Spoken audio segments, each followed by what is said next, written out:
Oke, di vlog ini saya akan uji jarak, kekuatan sinyalnya, kemudian kameranya, zoomnya, segala macam ya. Vimy X8 Tele. Yuk, nggak lama-lama di studio. Yuk, nanti kita bahas kalau udah nerbangin.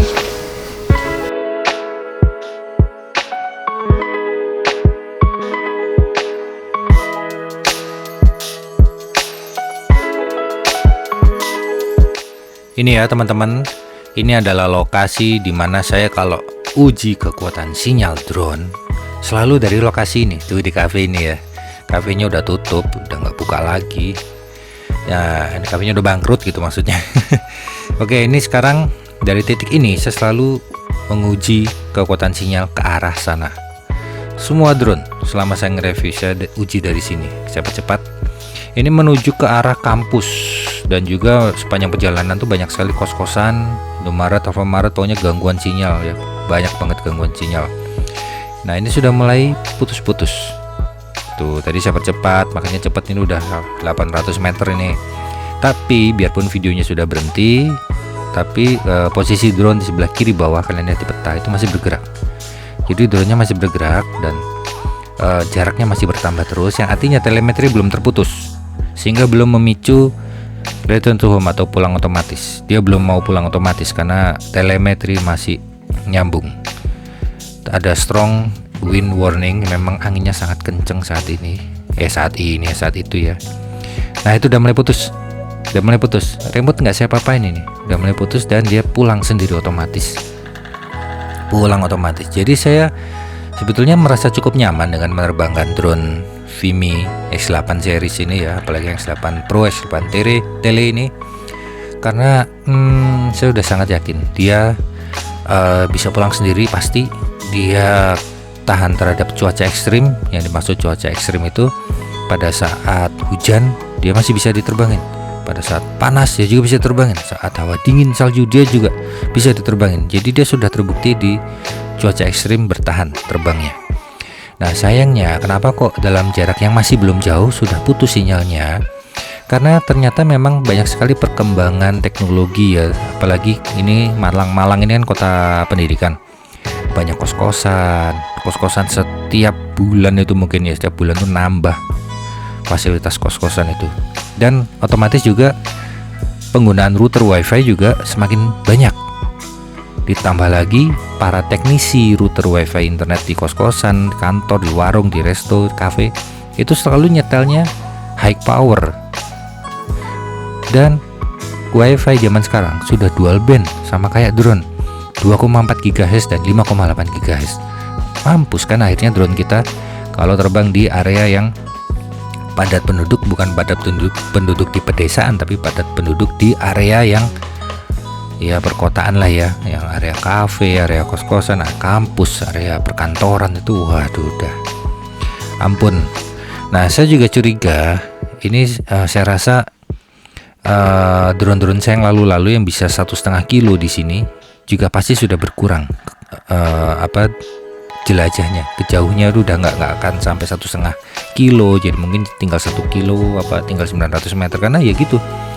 Perkembangan wifi yang sangat pesat, router wifi di mana-mana, free wifi di mana-mana, itu yang bisa mengganggu sinyal drone kita.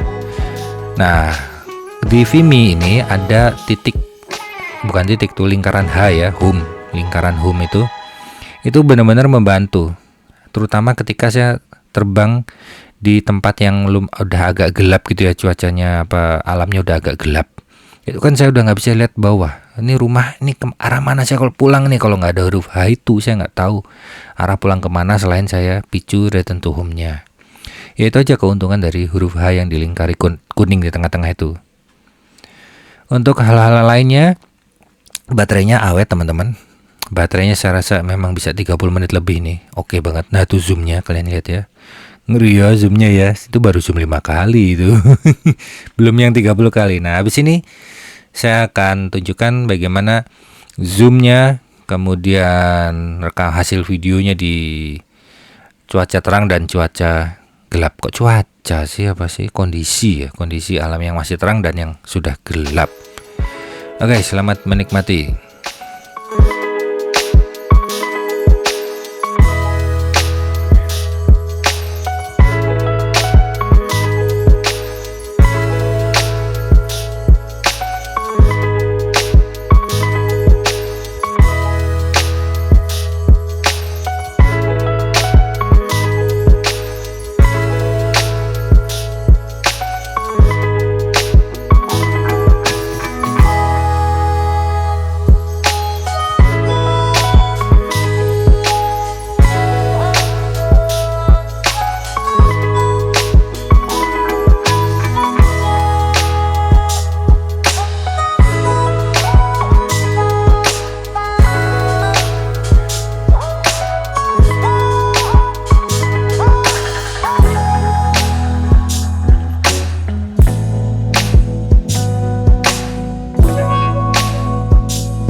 Nah, jadi gini teman-teman.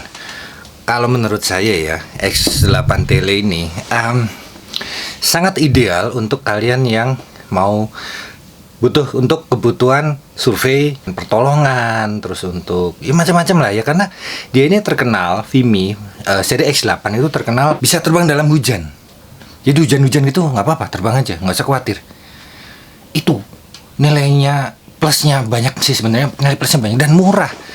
Itu 8 jutaan loh teman-teman kayak gitu. Tapi kalau masalah sinyal ini saya rasa memang tidak sejauh biasanya ya.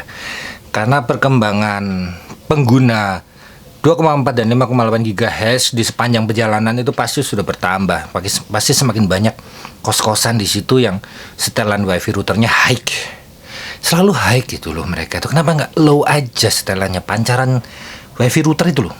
Jadi hal ini ya saya masih anggap ini wajar ya. Jadi dengan jarak segitu cukup lah kekuatan sinyalnya, apalagi di daerah perkotaan yang banyak interferensi.